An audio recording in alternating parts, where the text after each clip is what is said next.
Right. Okay, so good afternoon, everyone, and welcome to the last Learning and Development Virtual Workshop of the year.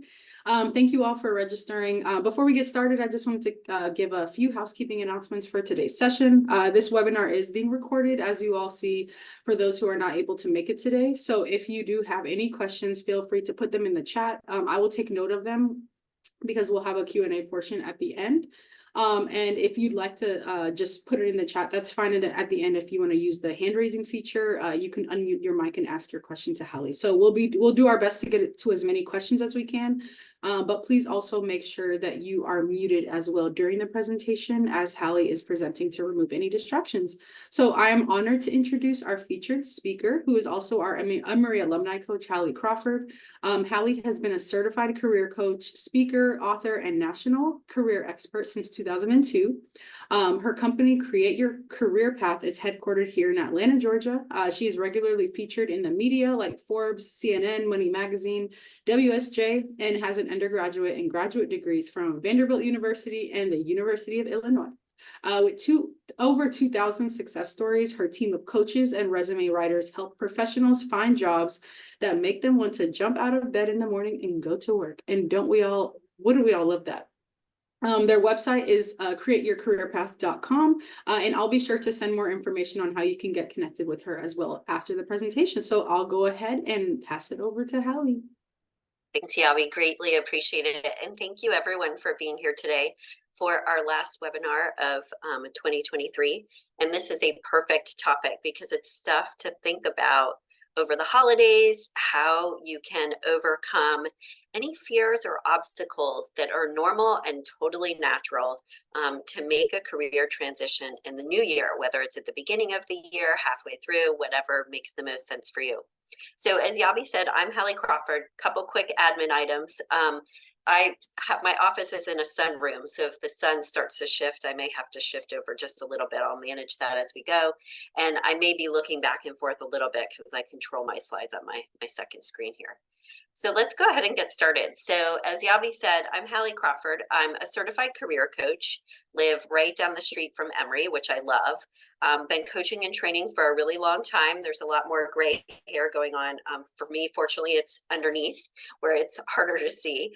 And I have an undergrad degree from Vanderbilt University and a master's degree from the University of Illinois.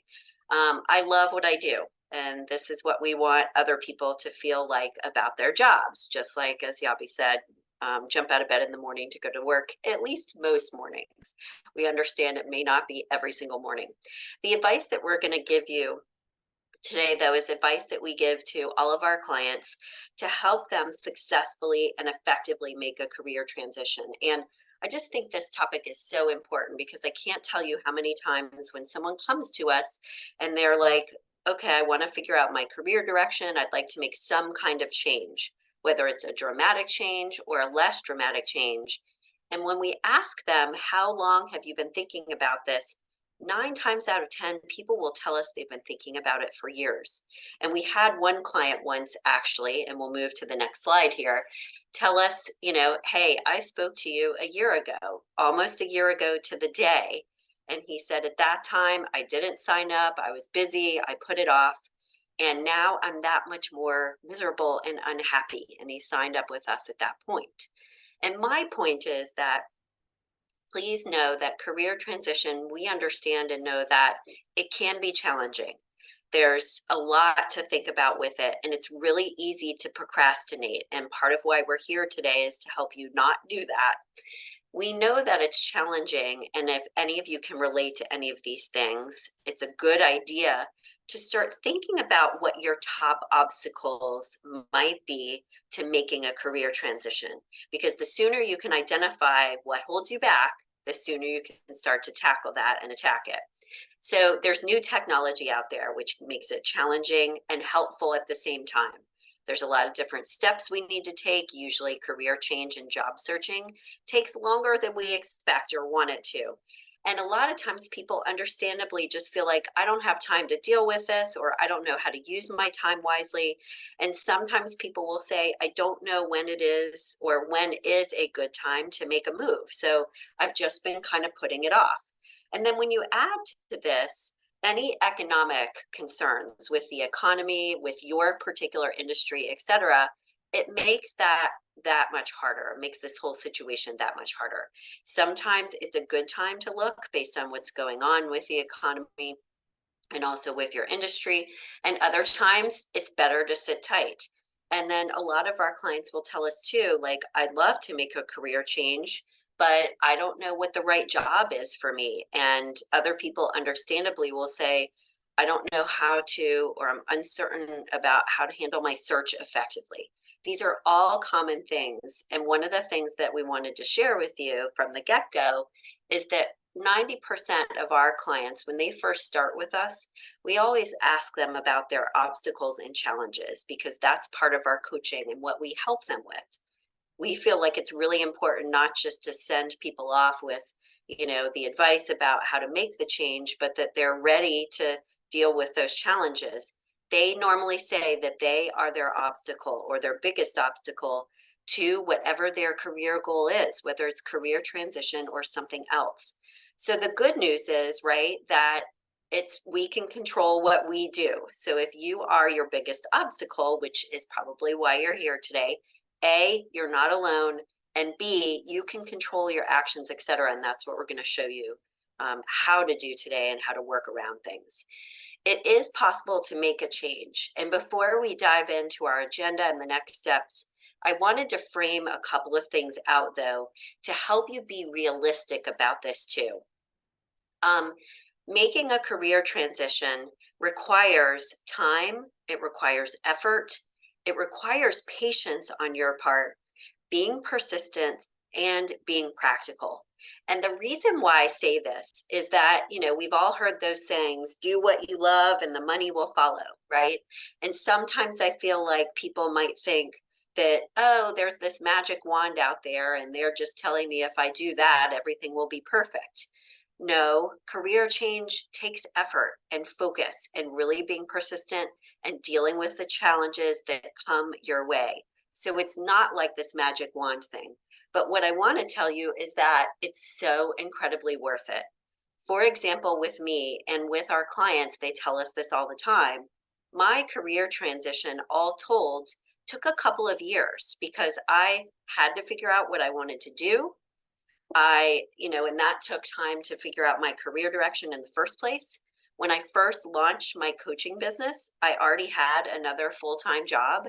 And what I did is I found a different job similar and related within the same actual university that I was working at the time, where I could work 4 days a week and grow my coaching practice. That took me 2 years to do that because I was being really cautious with it and didn't want to leave that job until I had the same amount of income. This is just my example. Your situation doesn't have to be the same. But what I want you to get is, looking back for me, even though my career transition took a while, I would do it again in a heartbeat, even if it took twice the amount of time. Because being in a job you really enjoy, like I am now, is so incredibly worth it. It's life-changing. The other perspective that we want you to have about this too is to realize with your career transition is that no job is going to be absolutely perfect. There's nothing out there that every single second of the day, at least I think it's pretty rare, there could be some examples, you're absolutely loving what you do. There's always going to be workplace conflict, a coworker maybe that you have difficulty with, some elements of the work environment maybe that you don't like as much. But the goal here is, and this is part of what we want you to think about that can help you, I think, overcome some of your fears and obstacles, is you're not looking for something that's going to be absolutely perfect. You're looking for something that the good parts about it so far outweigh the bad things that you don't like as much that you barely notice those. And that is absolutely practical and realistic for you to achieve. What we find when people are figuring out their career direction and trying to find a better job is also that when you are at choice about where you're compromising in your career, you are going to feel that much better too. So when you're mindful and intentional about this transition and choosing things that you're like, I can deal with this if I've got all this other stuff, you're going to feel that much better too. There's always going to be some compromise, but being a choice makes a huge difference. So this is the perspective that I want you to take in kind of our first piece of advice, if you will, about overcoming these fears to put a little bit less pressure on the process. Realize that it's going to take some time and effort, that you're not looking for something that's absolutely perfect every single second of the day, and also that you'll figure things out as you go. We want you to create a plan, and here's what we're going to talk about today to help you work towards that. But you're not going to know every single step either A to Z before you get started. You need to just get started and know that you'll figure things out to a certain extent as well along the way. All right, let's take a look at our agenda on this next slide. So we're going to talk about identifying the fears and other things to help you overcome the different fears and obstacles that you may have. We're going to talk about managing these fears and how to deal with identifying clear goals, getting a support system, confidence, etc. And then we'll talk also about implementing your transition, preparing for it, but moving through it, what you need to do to make it more successful. As Yabi said earlier, we will have time for Q&A at the end.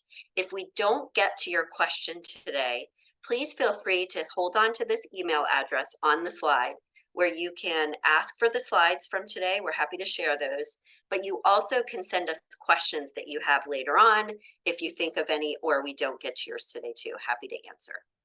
All right, so let's go ahead and dive into our first piece or step, if you will. And this is really getting clear on identifying those fears and obstacles. This is a really great exercise that when I was at a workshop years ago, and it was related to financial freedom. So not the exact same thing, but similar concept.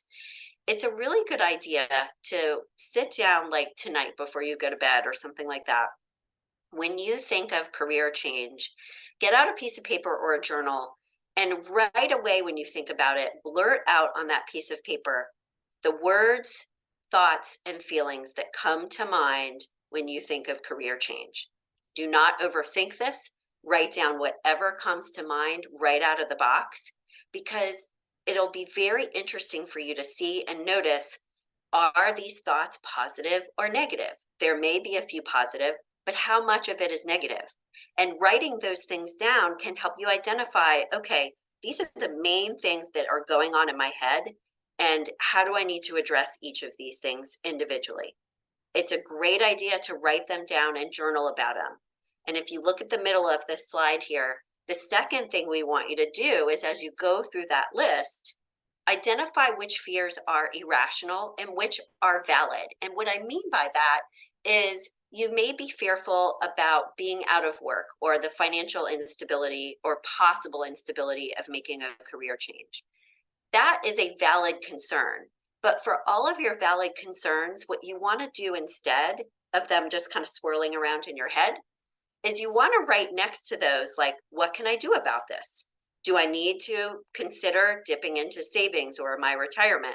Not that I would suggest doing that as your first step, but come up with workarounds for each of your obstacles. Can you save some money up until then if needed? Can you try to make a career transition or do some things on the side while you're still working? So identify those rational and irrational fears, and with all of them, come up with what your workarounds can be. See them as a challenge or a problem to solve versus just a brick wall that you can't get past.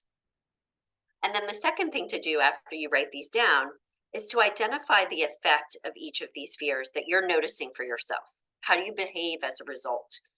And what we mean by this is, do you tend to procrastinate? Do you tend to say, I don't have enough time for this week, even though you know that you could make the time if you had to, if it was really important? Do you not talk with other people about your career ideas as a result? It's a great idea also to think about and write down how your behavior is impacted by these different fears, because that can also give you a sense of where you're holding yourself back and what you can start to do differently. Okay, so this is your first exercise to understand what these are. And the things that we want you to think about while we complete this first poll here, Yabi, if we could go ahead and launch that, that'd be great. We're curious what your greatest fear is. And we know that there's a lot of different things out there. So It could just be flat out negative thinking that is going on in your head and kind of swirling around. Totally get that. You might have a sense of lack of confidence, like, I don't know if I can actually make this work, or can I even get that other job? Am I qualified? It may be that you've got naysayers in your life that tell you, ooh, this is scary. Why don't you love your job? You've got great benefits. I've heard that before from my family a long time ago. And it could be that for whatever reason, you're just not fully making the commitment to spend the time and energy to make this work and make it a priority for yourself, even if it's like 30 minutes 3 times a week to move the ball forward. All right, so we'll give you a second. Oh, it looks like we've got a lot of people who already participated. That's awesome. And so far, it looks like we've got financial and job searching, just the fear of that, understandably, as kind of neck and neck. And then the third one is other. And I would love to hear for the people that are answering other, love to hear what yours are in the chat box. If you're willing to share, that'd be great. Part of this is to know that you're not alone, and these are totally normal. And this is what we hear from all of our clients too. Okay, so it's typical and common. Okay, Yabi, I think we're good. It looks like we've got, okay, so take a look at the poll results, everybody, just so you get a sense of things. I'm really glad to see that the tough economy is not high or the highest on people's minds, because I do think things are improving. We'll see how it goes in the new year. But here's what I tell people. Regardless of what the market or the economy is like, I want you to start moving in the direction of making your change. Even if right now is not the time to be job searching for you, getting prepared can take some time. So it's a great idea to move forward in the direction as much as you possibly can, because it always takes a little bit longer than you would like. So thanks for sharing that. That's great. One of the things we hear from a lot of our clients that I did want to touch on for a moment is this sense of imposter syndrome. And this can help you maybe identify what some of your possible fears are or your obstacles. A lot of our clients will tell us they suffer from imposter syndrome or have during the course of their career. It can be an up and down thing. This is typically when people feel like I'm not as good as other people think I am, or they give more credit to someone else, or they're unable to say, yeah, I'm really good at what I do. Like they can't internalize or toot their own horn and internalize their own accomplishments. And some people even go so far as saying, I really don't deserve the success, et cetera, et cetera. Some people will assume it's like they got lucky or they got a break or something like that. And imposter syndrome can be a really big one for people. And if this is the case for you, if you have this sense that this occurs, we want you to know, number one, that you're not alone at all. A lot of successful people, and I say successful because this doesn't just impact a certain number of people that maybe aren't as successful in their career. They consider themselves frauds or have at one point in time in their career. And 70% of people feel like imposters at one time or another. And I realize this imposter syndrome can sound like kind of a heavy duty word. It can be as simple as if you're the type of person that, has been taught to be so humble and you have a hard time like speaking up in meetings or sharing an idea or accepting a compliment, all of those things can kind of fall into this. So you want to think about this imposter syndrome and start to develop, and we'll give you some tools as we go, but some affirmations. Write a list or create a list of your accomplishments in the past. Keep an accomplishments document where you hold on to kudos and testimonials from people, because you can start to change your thinking here, and it can make a huge difference in how you approach your transition and making it happen. So here's a couple of other things that you can start to do to manage your obstacles. So you can be more like this smiley man on the screen versus fearful like the woman beforehand, right? So a couple of things. On the left-hand side of this slide, one thing that our clients find can be helpful to them is to print out a couple of inspirational quotes, whether it's from people they really admire, athletes, whomever, whatever makes the most sense for you, but inspirational quotes that help move them forward. The quote that has always helped me do what I need to do to get out of fear is the greatest risk in life is not taking one. I am the type of person, one of my values actually is risk. And so when I push myself outside of my comfort zone in different ways, it's actually fulfilling and rewarding to me. So one of the things you can do is print out a couple of really inspirational quotes for you. The second thing, if you look on the right-hand side of the screen here, is like we said, with your rational fears, make a plan. Okay, these are the things I need to do to make this transition smooth and successful. Like put your practical hat on and think about how can I deal with these rational things and create a plan to overcome them. The irrational ones, the negative thinking that you just know deep down really isn't true, but it's that tape that plays in your head. We call those in coaching gremlins. And there's a book we recommend. We'll show it to you in the next couple of slides. There's lots of different tools with these fears and these negative voices in your head. You can talk back to them. You can push them aside and go focus on something else that makes you feel good and inspired. You can just flat out ignore them and move on to something else.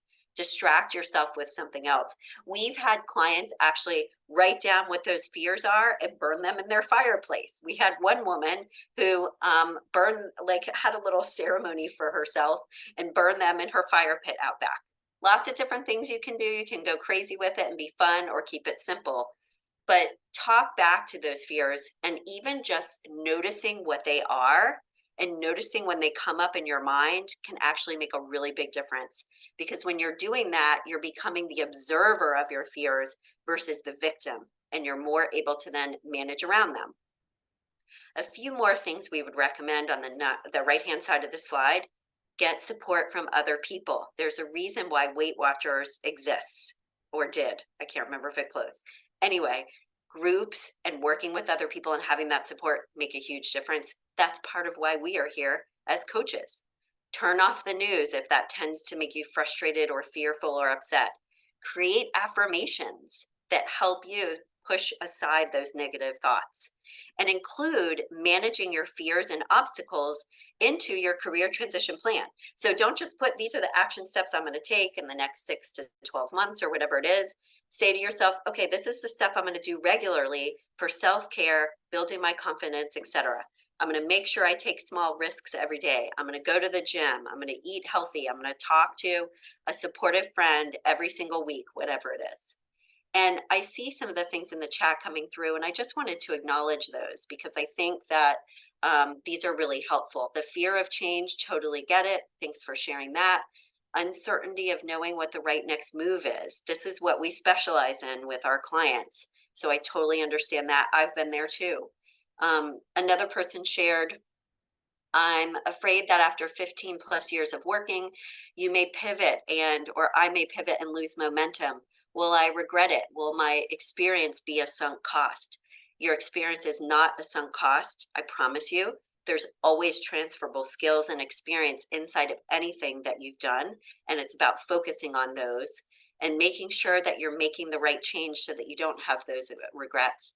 And another person shared, and thanks for this, former small business owner, I don't know where I fit into an organization and what my value is. Again, this is about those transferable skills, and this can help you with your confidence. Thank you all for sharing that. It's so helpful.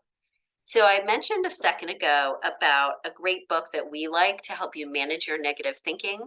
There are some tools and suggestions on the right-hand side of the slide that come from this book. Our clients have come up with so many cool different ways to manage their gremlins, which are those negative thoughts. And the book is called Taming Your Gremlin. It's written by Rick Carson. You can get it on Amazon. It's really affordable. And we just really like it because it's a very simple way of dealing with these things. It's a really quick, short read, powerful to the point. Our clients tend to love it. And you can get creative with your gremlins. Like we said at the beginning, and I just want to focus on this and then we'll keep going. The key thing here is to start out by identifying what your fears are and understanding what those negative thoughts are that you're saying to yourself and kind of what the common themes are. Here's the good news, and I'll share this before we move on, is that I know it may feel like you've got like 20 gremlins running around in your head and it's overwhelming because it may feel like there's a lot going on. Normally, with our gremlins and negative thinking and fears, there's usually like 2 or 3 main ones, and that's it. But they just play over and over in our head that it feels like a lot, or they're saying like the same thing, but in a different way over and over. So that's the good news. Usually there aren't a ton of them. You just need to focus on what those underlying themes are. Some of the other things that just one of our clients, who's just a really good example of someone who overcame her fears of a transition. She started out at a senior level marketing position at Home Depot, and she was very successful, had gotten moved up within the organization multiple times, but she suffered from imposter syndrome and had stayed there for longer than she wanted to as a result. Some of the tools that we had her use, and again, she's just a really good example. This is what we do with all of our clients, are interview other people about her strengths so that she validated that helped with her confidence, what her strengths were, but also gave her some additional ideas and insight into what some of her strengths were that were unique. Writing down all of your accomplishments since childhood. Put those affirmations on your bathroom mirror. Taking small risks every day, I mentioned a moment ago, and making sure and paying attention to what your physical body posture is at work can help you be more confident and when you're working on your career transition in particular. The cool end of the story with client Beth is after working through all of this, she actually applied for a bunch of jobs across the country and she secured a huge promotion for herself in Chicago. She lived in Atlanta beforehand, remember Home Depot, and it was such a big promotion for her that she moved her whole family up there for that job and she was thrilled. This is I just want to, share this with you because it's a really big deal because at the end of the day, it's not like Beth suddenly got some other certification or turned into a different person. She simply worked around those fears and moved forward. As part of your obstacles, and I know we didn't have a lot of people concerned about this particular thing from our poll, so we'll move through this one really quickly. But as you're thinking about your career transition, and if you are concerned about your industry or anything else, we want you to take a look at this particular slide later on. And remember, you can get our slides, and Yabi, maybe you can put that in the chat, admin@createyourcareerpath.com. You do want to be practical about your transition and kind of time it in the right way that makes the most sense for you, for your organization, for your industry. So this is part of what we do want you to consider. We don't want your concern about your industry being in a recession or anything else to stop you from making a change, but just to help you maybe think about what could you ask for as part of this change that could work for you right then and there, even if it's not the ideal thing. Is it better for you maybe to transition into another organization or another industry within the same role as a bridge job in between what you're doing now? And this idea of a bridge job is something we introduce to all of our clients because not everyone, and very few people honestly, can go from, okay, I'm in this job and I want to get into my dream job tomorrow. There's usually a step that they need to take in between. So consider that for me as well. Let's take a look at our next slide. And this is getting practical to help you also overcome some of those fears. And we had some people reference this in the chat. So it's a really good idea as part of considering your transition, overcoming those fears and preparing for it, to identify not just what your top strengths are, but what your top 5 transferable strengths and skills are. And it's a great idea to have a friend, a coach like us, or a mentor review your resume with you because a third party can kind of help you get through and pull things out that you may not always see or realize could be transferable to somewhere else. You can interview other people, like we said earlier. And it's also a good idea. You can even start looking out there to check out some job postings that you might be interested in and start to compare what your experience is with that.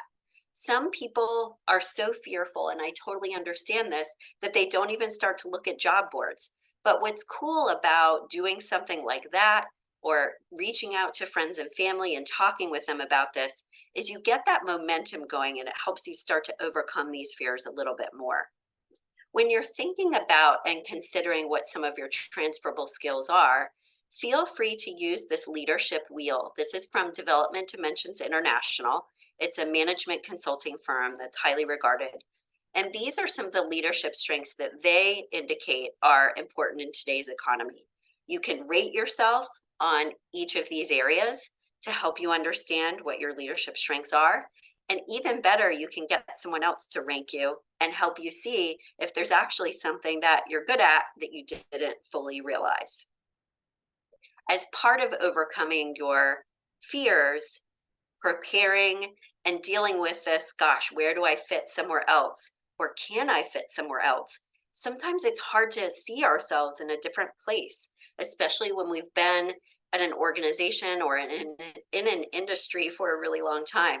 So we want you to, as part of this, to help you overcome your fears, to get clear on what your brand is. Identify those leadership strengths and transferable skills. Think about the value you could provide to another organization by considering all of the results and successes you have had so far. Leverage career coaching, take a strengths finder assessment, look back at your previous performance reviews. That can help give you a sense of what value you bring to the table. Look at those testimonials that you've gotten from clients, from your boss, etc., and create that accomplishments document so you can keep track of those things. These can boost your confidence, but also can help you understand what your brand is too.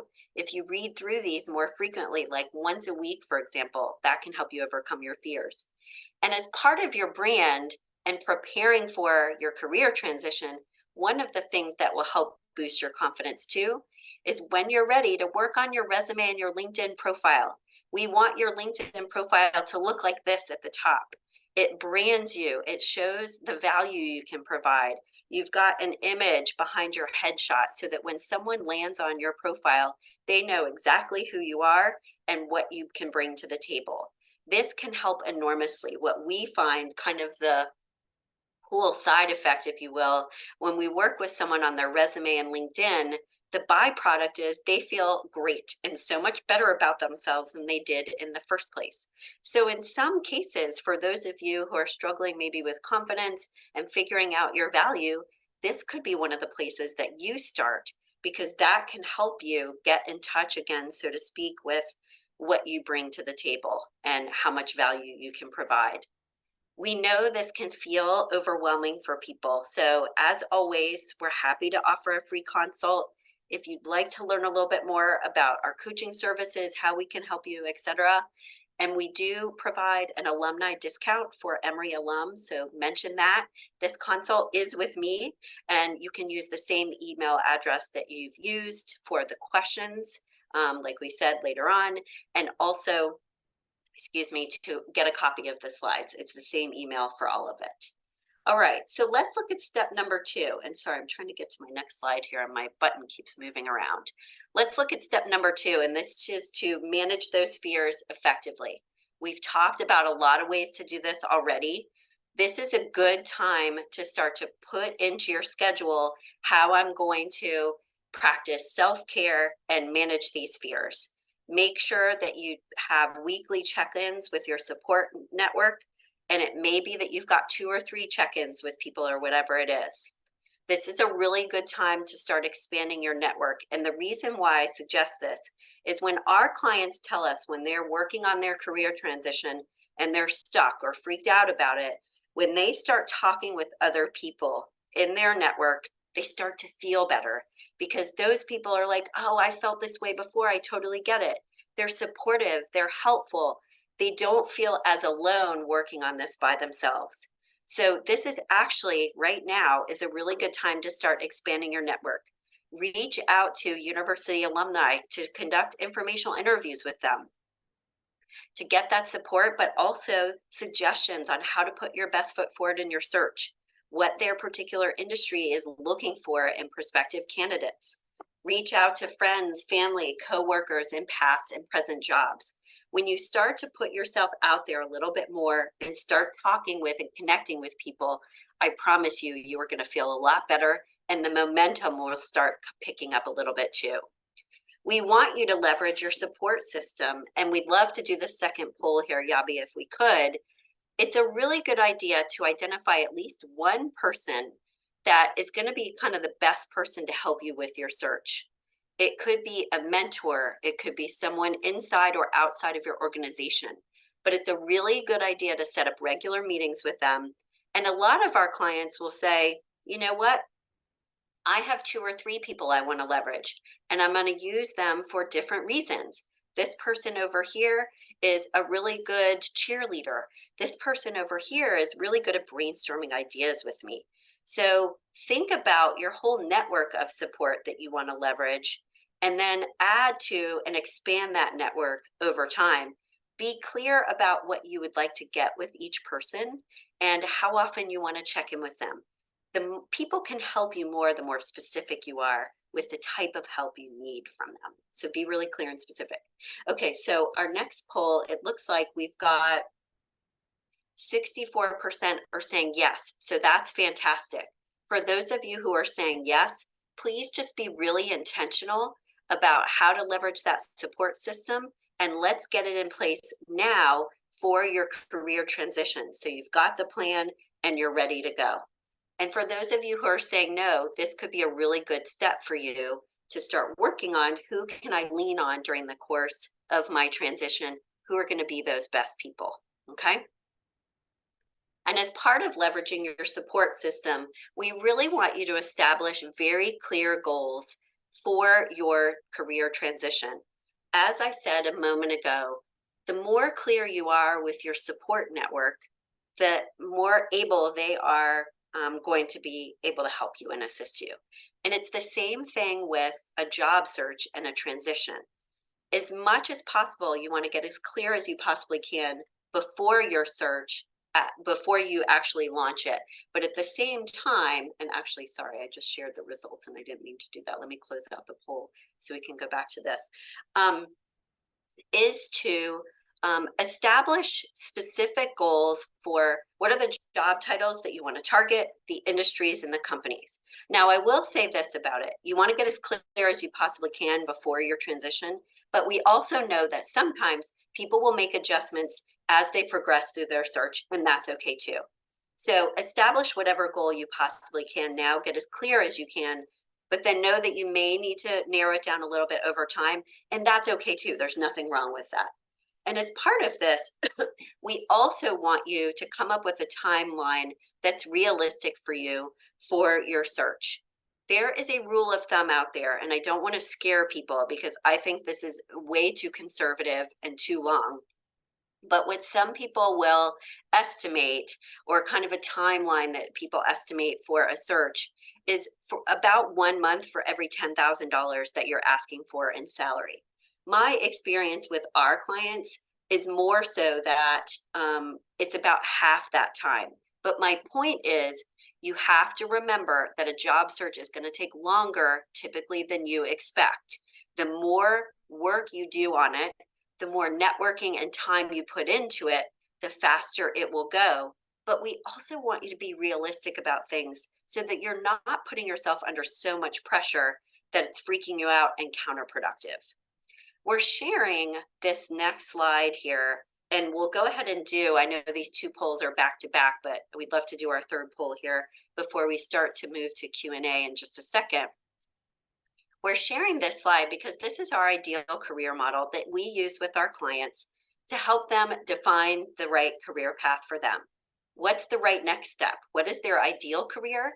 And what's that good bridge job, or what's the best way to accomplish that ideal career direction?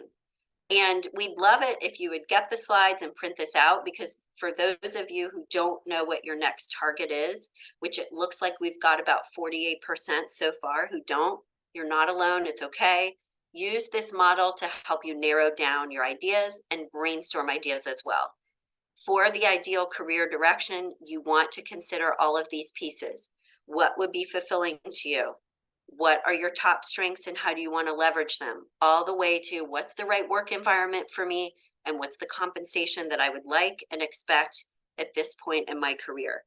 The model, just by the way, we want you to start with fulfillment, go across to the left, hop up to education, experience, and personality, and then end with environment and compensation.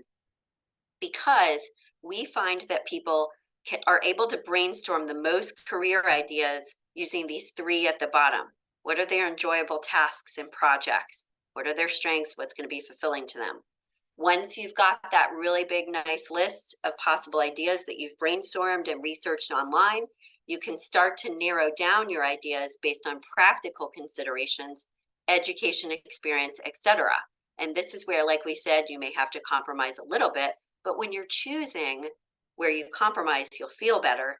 And because you've started with this really big, great list, because there are so many jobs out there that we don't even know exist, right? You're narrowing things down from a really good, juicy list of things that could work for you. Okay. So leverage our model to help you with your direction. On our next slide, before we start to move to Q&A, this is about implementing or starting on your plan for your career transition. And the key thing here that we want you to take away is how important it is to have a routine and a schedule for your career transition. As much as possible that you've got all of these steps kind of laid out, but you've got a tracking sheet in Excel, for example. We give one of these to our clients when they work with us so that you're tracking your action steps. You know what your next action step needs to be, et cetera, okay? So as part of your plan, you may need to incorporate, we already said we want you to incorporate your career direction and your goal and managing around your obstacles. But you also may need to deal with, as part of your transition plan, would it help me to enhance my skill set in some way, shape, or form? Is it a good idea to get a certification? Take a college course, take a class at Emory, take an adult education class at Emory or somewhere else. LinkedIn Learning is a great place to take online courses. In order to figure this out, you can research and look up people's LinkedIn profiles of those who are in either higher level positions or in the positions you'd like to be in, and check out what kind of certifications or education they have. You can also conduct informational interviews with Emory alumni and outside or inside of your industry to learn a little bit more about what you ought to be doing to kind of make this happen, to help give you that leg up or that extra boost. Because we want you to do things that are going to be worth your time and energy and help you with your search. As part of your plan and implementing it, obviously you want to set those milestones and goals and know that it's okay to change them over time, depending on how things are going. When and how to leverage your support network, coursework, how often you want to conduct your networking efforts. I would like to, network on LinkedIn, for example, for 20 minutes twice a week and reach out to some new people and maybe have a quick meeting with someone over the phone or in person every other week, because that's going to help me stay on track. Again, this is about creating that routine and certain goals that you'll achieve each week for yourself, so you feel like you're making progress and you're not listening to those fears. And it's a great idea to establish really long-term goals, like whether it's 6 months out or whatever is reasonable for you for your transition, but also to always stay in touch with and establish 30, 60, 90-day goals as well, okay? Again, you can change this over time, and we would highly recommend that you use an Excel spreadsheet or something like Excel to track your networking efforts, your action steps, and everything else. And this is part of this routine and schedule. And then on the next slide, we'll start to get to our questions. So please feel free to go ahead and start posting those in the chat. If you have daily and weekly goals for your career transition, you're going to feel better. And what I'm not saying here, you have to spend 10 hours a day on your transition. But one of the things that I did is when I was starting to implement my transition, before I started on anything else, the first thing I did in the morning for a half an hour was work on, okay, what am I going to do to build my coaching practice, for example? At that time, that was relevant. And it made me feel so much better because I was focusing on that top priority. And then I would dive into work. Even when it meant I had to wake up early to work on that, you want to touch the dream, so to speak, as often as possible so that you don't lose that momentum. And it's a really good idea to have a daily schedule, daily goals that you'd like to achieve for yourself, but also weekly goals, like we've been talking about already, whether it's a number of new networking connections, how often you want to spend or how much time you want to spend on LinkedIn, checking in with your support system, job boards, etc. These action steps can help alleviate those fears and help you just kind of push right past them, because it's almost like you're not giving them even like air time to come into the fold here, but you want to incorporate that into your plan too. All right, so let's move to our Q&A because it's about the right time to do that. And we would love it if you would share one action step that you will take in the next week. Because by the way, I know a lot of people, and they've been saying it to us already, well, this is kind of the end of the year and holiday time. Isn't this a bad time to work on this stuff? Absolutely not. You can be working on your fears so that you're ready to go in the new year.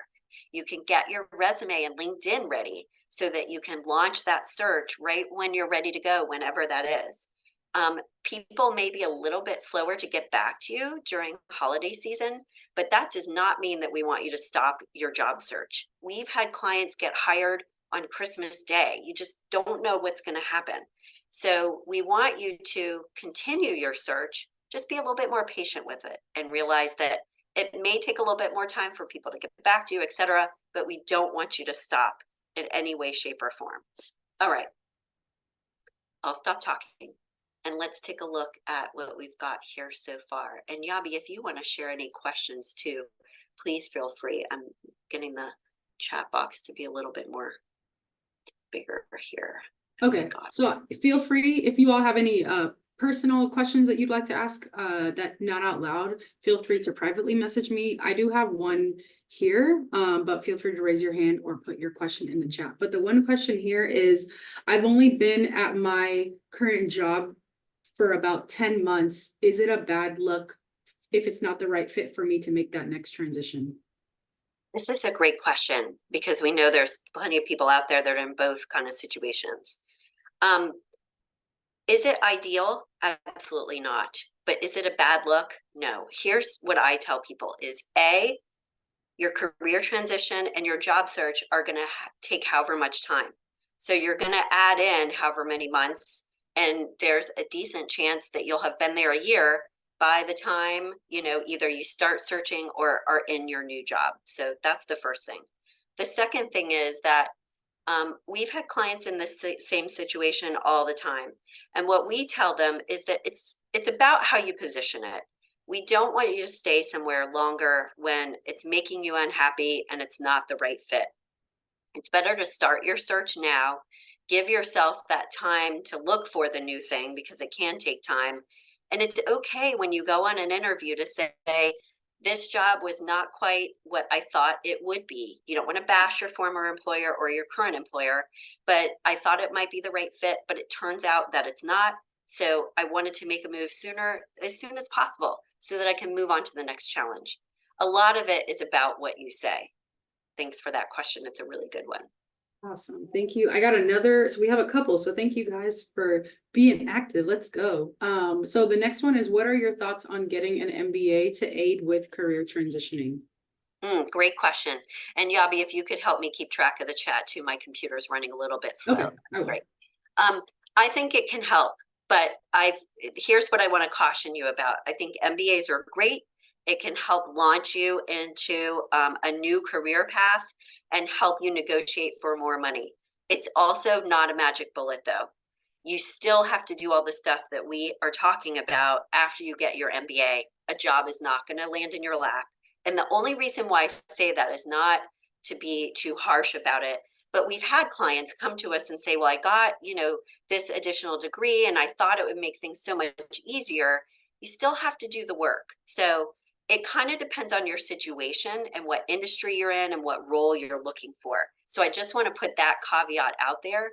Additional education, I always think is fantastic in a lot of ways. So my kind of gut reaction is yes, but it would be helpful to know a little bit more about your situation. And also don't just see it as a magic bullet. That's what we'll say. Awesome. Thank you. So for the next one, is it okay to set up informational interviews before you know what title or role you are looking for? I think it's okay to do so as long as you explain to them up front that you are not exactly sure about your direction and that you would like to talk with them a little bit more, for example, about what they enjoy about what they do, because it might help you narrow down your ideas. Okay, so I would just approach it that way. At the end of the day, if you can narrow down your direction and then leverage your network, that is a little bit better in the sense of they can send you the right networking connections. But we honestly, we have people conduct informational interviews all the time as part of their way to narrow things down. So if you're clear about that up front, totally fine. Great question. Awesome and great. I love your what you guys action items in the chat as well, especially setting the daily and weekly goals. So the next question, do you have a template for the Excel jobs search tracking? We do, and we use it or give it to our clients that work with us, and it's really good. That's one of the tools they love. Awesome. And for anyone that is interested in getting connected with Hallie in the follow-up email, I'll send over all of the information as well so that you can sign up for your complimentary session. So that's all I see in the chat now. Does anyone else have any questions? Feel free to unmute your mic or put something in the chat. But these are really great questions so far. Yeah, the daily and weekly goals. I want to just piggyback on something that Sarah said in the chat, that it's baby steps. And I promise you, if you just start to take these baby steps, it's like a snowball effect and it will get easier. A lot of times for people, it's just getting over that first hump. And if you can say, you know, it's what's the joke? And how do you eat an elephant? That's gross and disgusting, but one bite at a time, right? You get the idea that you want to, like, I know this can feel overwhelming and like a huge goal. Just break it down and say, okay, in the next week, I'm going to just start working on my resume, or I'm going to talk to a couple of people.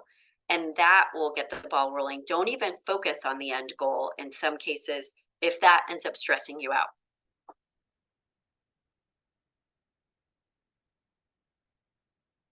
All right, let's see if there's anything else. Weekly goals change the game for you. That's so great. Cool. And remember to get support too. Everyone has different people in their lives that have different strengths that can help them with different things. And so remember too that you want to say, okay, Joe can help me with this, and Sarah is great with this, you know, like, and be really clear and specific about what you'd like to get support with from each person. So I see Tyler's message, so I'll kind of explain. So we have about 13 alumni coaches currently. In January, we created this series called Meet the Coaches. So we'll be hosting different panel discussions to kind of bring awareness to what it actually means to have a career coach. So for all the coaches, the first session is complimentary, so that you can get a feel of who it is that you get connected or that you feel connected to. And then after that, each of the coaches have their own specific rates with an Emory discount. So the prices vary, but once you fill out the coaching request form that I'll be sending in the follow-up email, I'll send a rundown of each of the coaches and their different price points. And that's kind of like what will help you take that next step of who you feel most connected to. Yeah. Thanks for that, Yabi. And for our particular service, it's $50 off. And I just put that in the chat. Cool. Yay, these were great questions and comments. And I really love that everyone or several people shared their action items too, because that's so good. And again, like if you have to just go week by week, that's okay, as long as you make it happen. All right, I think we're good. Everyone's saying thank you, and I really appreciate that. Coaches like the kudos too, so thank you so much for that. I really appreciate it.